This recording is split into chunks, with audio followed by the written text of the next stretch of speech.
Assalamualaikum warahmatullahi wabarakatuh. Hello. So in this video, we're going to do another example of minimization or maximization using the Lagrange multipliers. Okay, so let me just get the question. Show you the. So this example is taken from the slides here. Okay.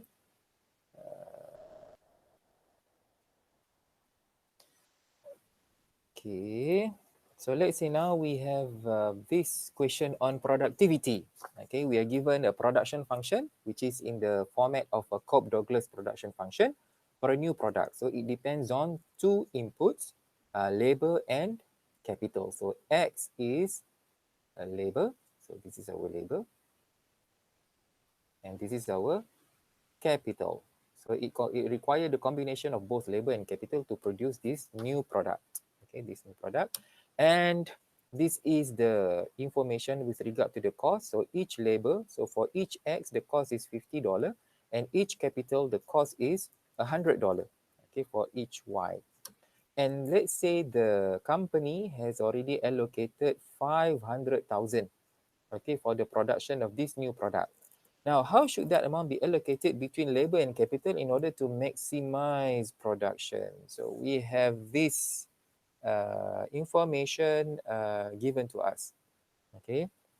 So what we need to do next is to simply, why don't we try to do this together? Okay. And then the additional question would be, what is the maximum number of units, okay, that can be produced? So collecting all the information, so this is the original objective function, the production function. We want to maximize this, and then we have already gathered the information here. So this one, you should already be able to see that each labor costs $50. So 50. So what is our total cost? 50x, $50 multiplied by the quantity of labor that we use, plus $100 for each capital. So $100 multiplied with the quantity of capital that we use, and this amount must equal, okay, or in actual word, it must be less than, right? Less than or equal, but whatever it is, it cannot be greater than 500,000. It's just that at this level, we're simply going to assume we're going to exhaust the whole budget. We're going to exhaust this whole amount, so we can put, it is safe to put equal sign.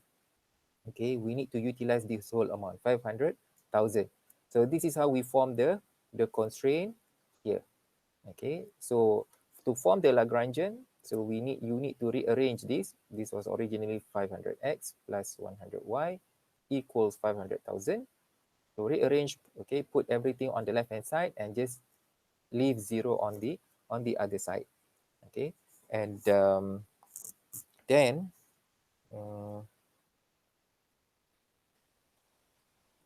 so next would be to step number 2 is to rewrite everything in the Lagrangian function. Okay, just to share with you, I like to, instead of writing big F, I like to use the stylized L, Lagrange, which represent Lagrange.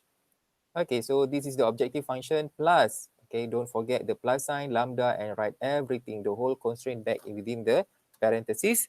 And step number 3, we simply need to find the partial derivative of each of the variable inside the Lagrange equation. So with regard to, so let's try to do this, just try to do one together. So x, so there is an x here, right? So just, if you need time, just do them one by one. So 16 multiplied with 0.25, and then we have x, 0.25 minus 1, right? And then y, leave as it is, because we're going to treat, this is partial derivative, we're going to simply treat y to be a constant, because we are differentiating with respect to x. Okay, and then there is an x here, and the coefficient here is 50. The constant there is 50. So we have lambda multiplied with 50. Any other x's? No more. So this becomes 0, this becomes 0, and set this to equal to 0. Okay, and then you can open the bracket. So this is basically 16 multiplied with 0.25 is 4x. This is negative 0.75. So be careful, don't make careless mistake here. y 0.75 plus 50 lambda equals 0. Okay, right? And then do the same for y and lambda. So now we have three unknowns, right? From this equation, we have x, y, and lambda. So three unknowns, and we have three equations. So we can solve for each of these. Basically, we have enough information to solve for the unknowns. Okay, so what is a good strategy to do? I mean, in the previous example, we basically tried to solve for x and y. However, okay, in this example, this may not be a good strategy because in the previous example, x and y are separated in the objective function. However, here, okay, here, they are combined. They are combined, right? It's just that lambda is separated. Okay? Separated means they are separated by plus or sign, plus or minus signs. In this case, since these two are combined, it will be a bit, difficult. An easier strategy will be to solve all of these in terms of lambda. In terms of lambda, from these two, basically, this is just a suggestion. Most of the time, this will work. Okay, solve for lambda, and then make the equation to equal to lambda. I mean, you put lambda on the left hand side, on the right hand side. Put lambda on the right hand side, and then make them to equal, such that you can solve for the equation in terms of x or y, and then you can substitute this back here. Okay, so let's see. So from the first two equation, okay, how do we solve for lambda? Okay, how do we get this? Let me just see. Um, this simply require a simple algebra manipulation, right? I mean, from the basically from the first, we already have 4x to the power of negative 7.5, y to the power of 0.75 plus 50 lambda. We set this to equal to 0, right?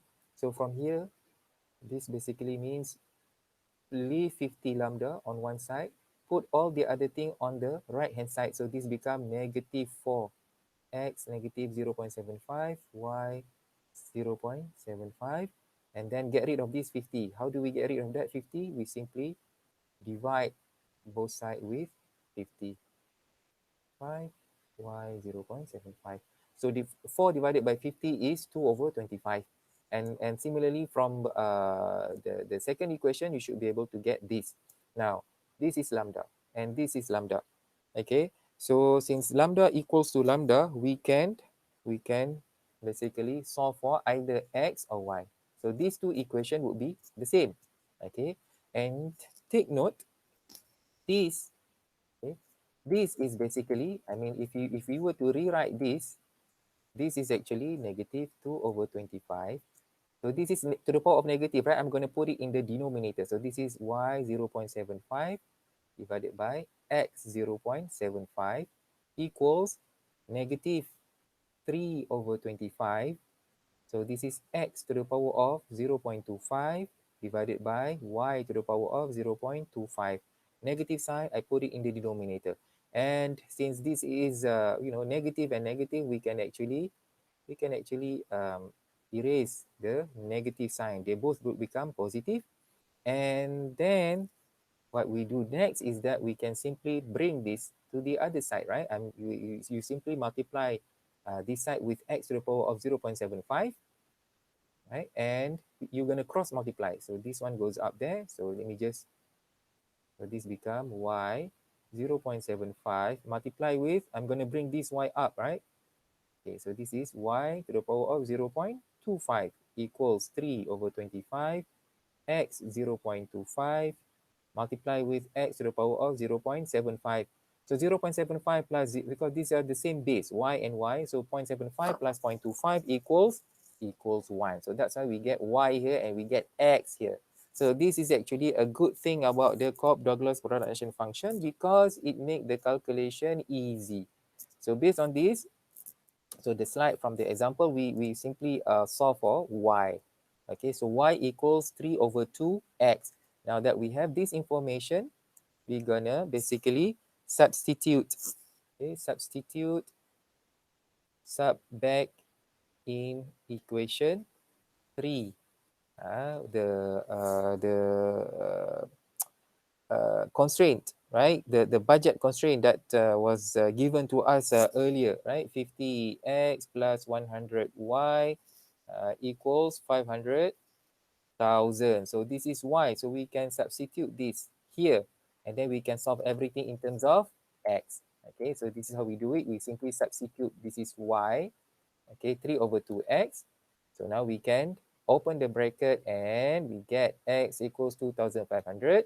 And then you solve everything back. And then from here, you can solve for y. Okay, so y equals 3,750. And lambda is negative 0.1084. Okay, so this is the only critical point that we have. This is x, this is y, this is lambda.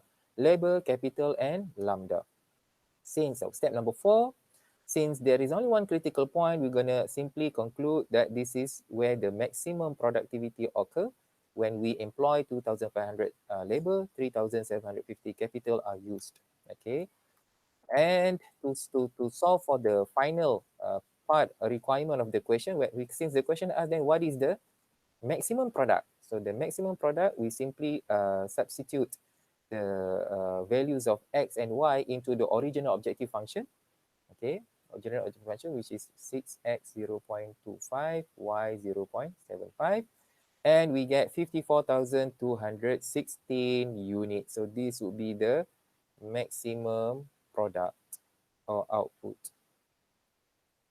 Okay, so this is an interpretation. What is the Lagrange multiplier? It is the marginal productivity of money. Okay, and give the basic, because everything is measured in terms of dollar. So it gives the approximate increase in production for each additional dollar spent on production. If you were to basically spend, if the company were to allocate another additional dollar, so the increase in production, okay, would be represented by lambda. Okay. Um, so that's basically the uh, example of product of this Cobb-Douglas production function. And that's all for now. If I hope you should try to do some questions on Lagrange multiplier. And that's all. I wish you all the best. Thank you. Assalamualaikum warahmatullahi wabarakatuh.